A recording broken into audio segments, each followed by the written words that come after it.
The idea was to document the resilience of life in a place defined by its turmoil, Eastern Congo.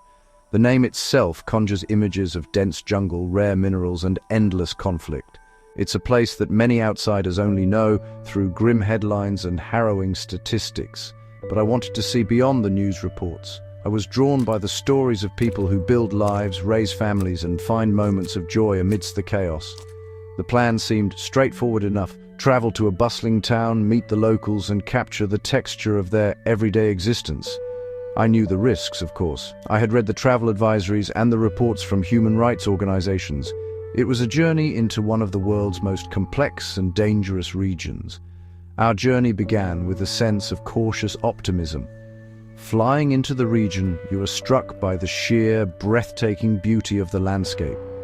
The earth is a vibrant, chaotic green, stretching as far as the eye can see. Rolling hills give way to towering volcanoes, their peaks often shrouded in mist. From the air, it looks like a paradise, a land untouched by the troubles that plague its people. On the ground, this initial impression was reinforced by the rhythm of daily life. Markets were filled with the chatter of vendors and the bright colors of fresh produce. Children in school uniforms laughed and played on their way home. It was easy for a moment to forget where you were. It was easy to believe that the danger was somewhere else, just over the next hill or deep in the jungle. But the signs of conflict are never far away. They are woven into the very fabric of this place, subtle but persistent. You see it in the high-walled compounds topped with barbed wire, a common feature even for modest homes. You see it in the ubiquity of men in uniform, their presence a constant reminder of the fragile security situation. You see it in the way conversations quiet down when a stranger approaches, a collective instinct for caution, honed by decades of instability. It's a place where a seemingly normal street scene can hide a multitude of unseen risks, where the line between peace and violence is impossibly thin. The people here have learned to navigate this reality with a grace and strength that is truly humbling. This duality was what I had come to explore. How does one live a normal life when the abnormal is always lurking just beneath the surface? The people we met were warm and welcoming, eager to share their stories. They spoke of their hopes for their children, their frustrations with the political situation, and their deep love for their homeland. There was a sense of profound resilience, a determination to carry on despite the immense challenges. It was a powerful and moving experience. But as we would soon discover, in a place like Eastern Congo, even the act of listening and observing can be misinterpreted. Our journey into the heart of daily life was about to take a terrifying turn. The moment it all changed began with something utterly ordinary. We were filming in a busy marketplace, a vibrant scene full of life and energy. The sun was high, casting sharp shadows across the dusty ground. I was speaking with a woman who sold brightly colored fabrics, her stall a beacon of defiance against the drabness of the surrounding buildings. Our camera operator was capturing the scene, panning across the stalls piled high with everything from dried fish to mobile phone chargers. The sounds of bartering, laughing, and the distant hum of a generator filled the air. It felt like we were finally capturing the essence of the place, the resilience, the commerce, the simple act of people getting on with their lives. It was exactly the kind of footage we had hoped for. Suddenly, the atmosphere shifted. It was a subtle change at first, a ripple of unease that spread through the crowd. People who had been smiling and waving at the camera now averted their gazes. A man in a faded football shirt, who had been enthusiastically explaining the rules of a local board game, quietly packed up and left. The noise of the market seemed to dim, replaced by a tense silence, and I looked at our fixer, a local man with years of experience navigating these situations, and saw a flicker of concern in his eyes. He gave a slight shake of his head, a silent signal that it was time to stop. We had overstayed our welcome. The invisible line had been crossed. Before we could pack up our equipment, two men in plain clothes approached us. They were not in uniform, but they carried themselves with an unmistakable air of authority. Their faces were stern, their eyes missing the warmth we had grown accustomed to. One of them spoke in rapid Swahili to our fixer, his voice low and firm. He gestured towards our camera.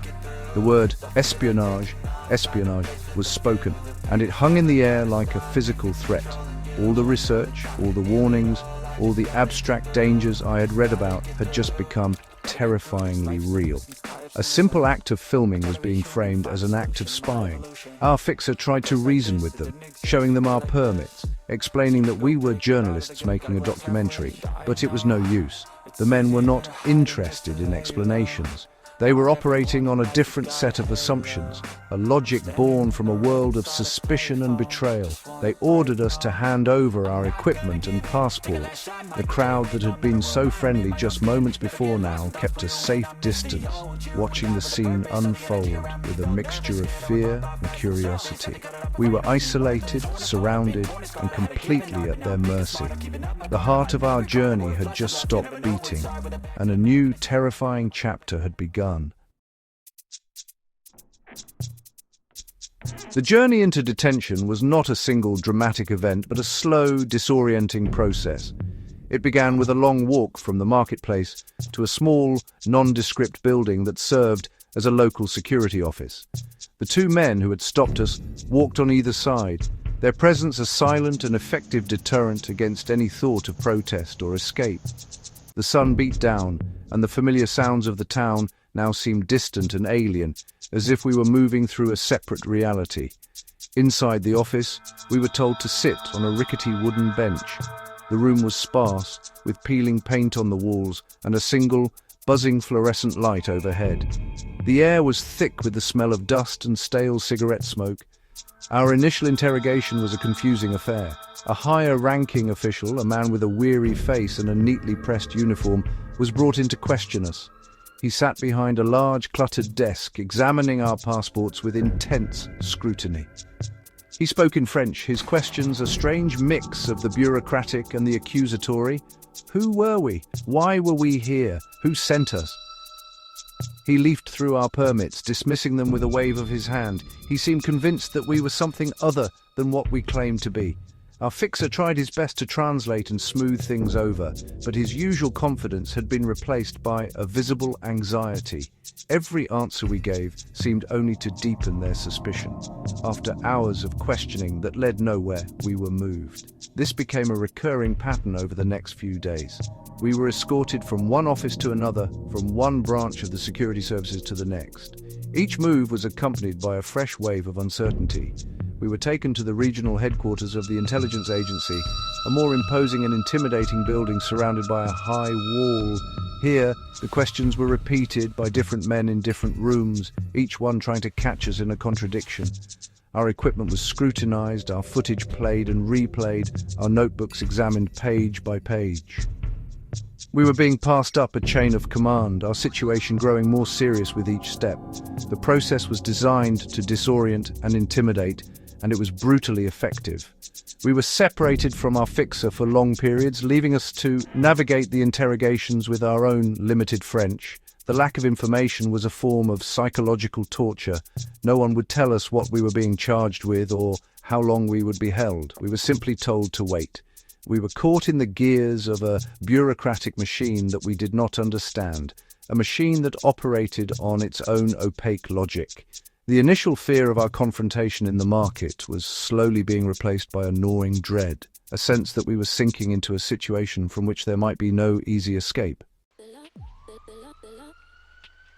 Detention was not a cell with bars, at least not at first. It was a series of waiting rooms, back offices, and eventually a small guarded guest house.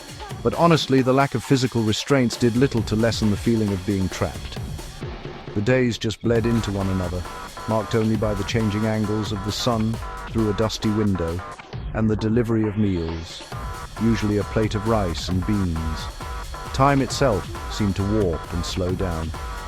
Minutes felt like hours, and hours felt like days.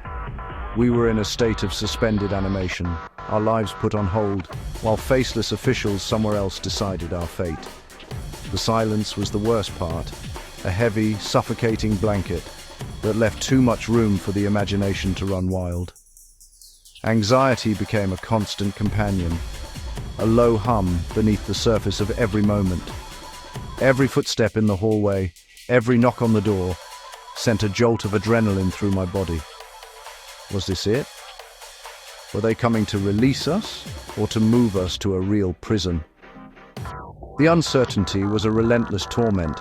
We tried to keep our spirits up, talking about anything and everything other than our situation.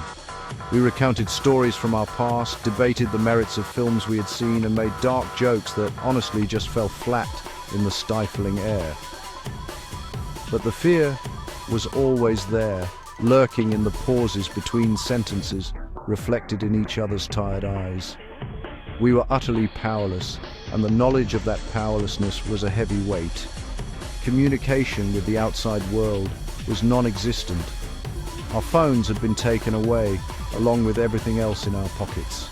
We were cut off, isolated not just from our families and colleagues, but from the entire world. We had no way of knowing if anyone knew what had happened to us, if the embassy had been contacted, or if a search was underway. We were ghosts in the system. This isolation amplified the fear, creating a sense of being utterly alone in our predicament. We were two foreigners in a deeply troubled part of the world, held by suspicious officials who saw us not as journalists, but as potential spies or mercenaries. Hope was a flicker, easily extinguished by the long, quiet hours of waiting. During this time, we learned to read the moods of our guards. A small gesture, a shared cigarette, or a brief sympathetic smile could feel like a monumental victory, a sign that we were still seen as human. We clung to these small moments of connection, desperate for any indication that our situation was not hopeless. We learned that one of the junior officers had a young son who loved football, and we would talk to him about the Premier League. It was a way of building a fragile bridge across the vast gulf that separated us. It was a survival tactic. We were no longer just observers. We were participants in a complex and dangerous game, trying to find a way to endure until the waiting finally ended. The end came as suddenly and inexplicably as the beginning. After days that felt like an eternity, an official we had never seen before entered our room. He was a man who carried an air of final authority. He spoke calmly, without any of the accusatory tone we had grown used to. He informed us that there had been a misunderstanding. Our papers were in fact in order. We were free to go. There was no apology, no detailed explanation, just a simple statement that it was over. He handed back our passports and our equipment, cautioned us to be more discreet in the future, and then he was gone. We were escorted to the gate of the compound and left standing on the dusty road, blinking in the bright afternoon sun. The feeling was not one of elation, but of profound disorientation. We were free, but the experience had left its mark. The world outside the compound walls looked the same, but we saw it differently now. Every uniformed man we passed sent a shiver of unease down my spine. The sound of a vehicle slowing down nearby made me flinch. The vibrant, chaotic energy of the streets, which had once seemed so full of life, now felt fraught with potential danger. We had been given a glimpse behind the curtain, a raw and unfiltered look at the power dynamics that govern life in a conflict zone.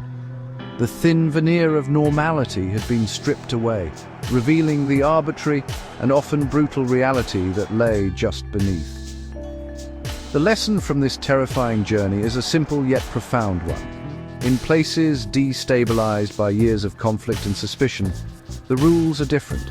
An action that seems innocent in one context can be interpreted as a grave threat in another. Our camera, a tool for storytelling and connection, became a symbol of espionage. Our curiosity, the driving force of our work, was seen as a cover for something more sinister. We had underestimated how deep the paranoia runs in a society that has been betrayed time and again, both by outsiders and by its own leaders. We learned that good intentions are no defense when you are caught in the crosshairs of a conflict you do not fully understand. Looking back, the experience serves as a stark reminder of the fragility of safety and the unpredictability of travel in the world's forgotten corners. It is a story about more than just a brief, frightening detention. It is about the immense gap between our perception of a place and its complex reality. The people of Eastern Congo live with this uncertainty every single day, navigating a world where a trip to the market or a conversation with a stranger can have life-altering consequences. We were lucky. We had passports from a powerful country and the support of an organization that could work behind the scenes. We got to leave. For millions of others, this perilous labyrinth is not a temporary ordeal. It is home.